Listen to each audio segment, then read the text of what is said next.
కొండ కిందకైతే వచ్చేసామని చెప్పాం కదా ఆ నైట్. సో లాడ్జ్ అయితే తీసేసుకున్నాము. వాడు మాకు 7 వరకే ఇచ్చాడనమాట. మా అమ్మమ్మ వాళ్ళు పిన్ని వాళ్ళు కూడా కొండ కిందకైతే వచ్చేసారు మిగతా ప్లేసెస్ చూద్దామని చెప్పేసి. సో ఇదైతే విష్ణు విలాస్లో లాకర్స్లో అయితే లగేజ్ అయితే పెట్టుకుంటున్నామండి. ఒక్కొక్క పర్సన్కి అయితే ఒక లాకరే ఇస్తారు. దాంట్లో ఎక్కువ బ్యాగ్సే పడతాయి. ఒకసారి లాకర్ ఇచ్చారంటే మళ్ళీ మనకి 3 మంత్స్ 2 మంత్స్ వరకు అయితే లాకర్ ఇవ్వరంట. సో మేమైతే ఎన్ని బ్యాగ్స్ ఉన్నాయో చూసుకొని కొంతమంది లాకర్స్ తీసుకున్నాము. ఒకవేళ మళ్ళీ మాకు రూమ్ దొరకకపోతే నెక్స్ట్ రోజు లాకర్లో పెట్టుకుందామని అయితే కొంతమంది అయితే తీసుకోలేదనమాట నెక్స్ట్ డేకి యూజ్ చేసుకోవడానికి. సో మేమైతే అక్కడ విష్ణు విలాస్లోనే హోటల్ అయితే ఉందండి మన తెలుగు వాళ్ళది. చాలా అంటే చాలా బాగుంది. సో మేమైతే అక్కడ టిఫిన్స్ అయితే చేసేసి సైడ్ సీన్కి అయితే వెళ్దామని అనుకున్నాం అనమాట.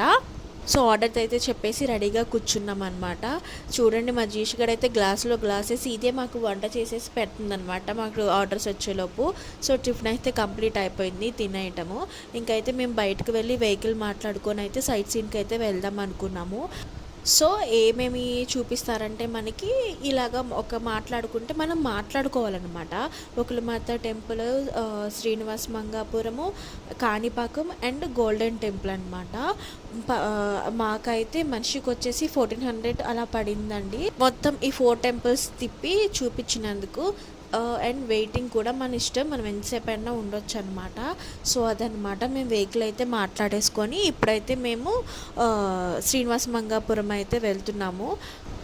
ఫస్ట్ అయితే ఒకలమాత టెంపుల్కి మన దగ్గరండి. సో ఒకలమాత టెంపుల్కి అయితే తీసుకెళ్తారు ఫస్ట్, తర్వాత శ్రీనివాస మంగాపురం అయితే తీసుకెళ్తారనమాట.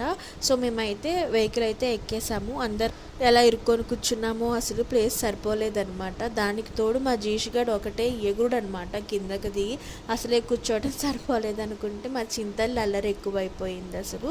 సో ఇక మేమైతే స్టార్ట్ అయిపోయామన్నమాట.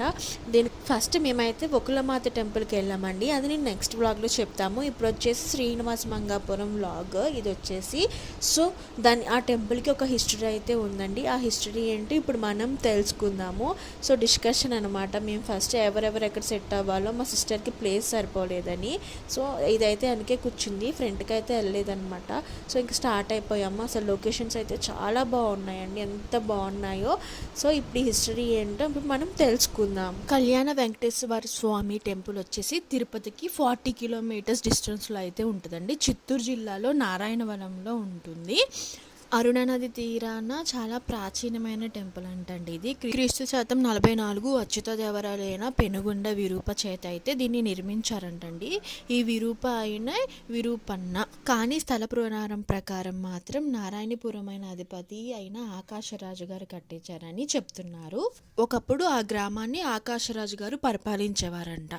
వైకుంఠం వాసుడైన శ్రీ మహావిష్ణువు శ్రీ వెంకటేశ్వర స్వామి రూపంతో వెంకటాద్రి మీద వెలిసారంట. అప్పుడు ఆయన దేవేరి అయిన లక్ష్మీదేవి పార్వతి రూపంతో ఆకాశరాజుకి కూతురుగా పుట్టిందంట. అయితే ఆ కూతురికి పెళ్లి వయసు వచ్చింది.